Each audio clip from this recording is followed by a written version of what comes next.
During late April and into the month of May, it's kind of what we would consider peak bird migration. That's where a lot of the species, which are neotropical migrants heading from the southern tropics into the northern boreal forest, are moving through these areas. What we often see is birds are migrating at night, so we don't see them. Early in the morning, they drop out and they start to feed and refuel and rest. So that's usually what we're observing during bird migration, are birds that are eating, birds that are resting, and birds that are just staging until they move on that night or the next day to keep on going.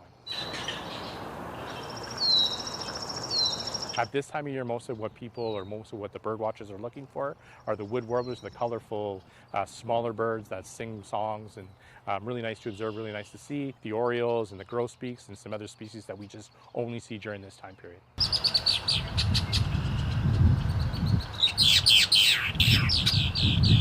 Mostly what we're hearing around us is the red-winged blackbirds competing for territory or space.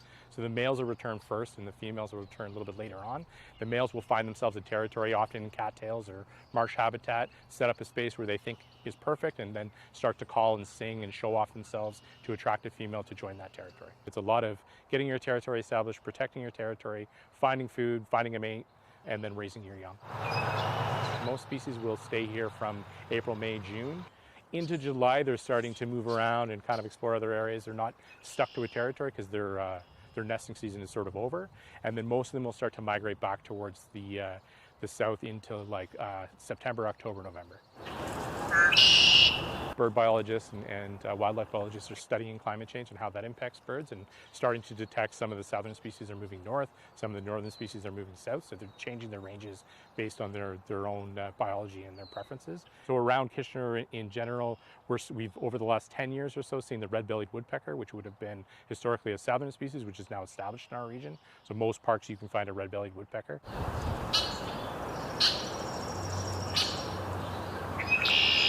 Being able to identify bird by sound and by sight is a good skill.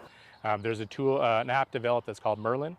Free download, you can put it on your phone. It'll help you identify which birds are singing around you, and then you can start to learn the birds and recognize the calls.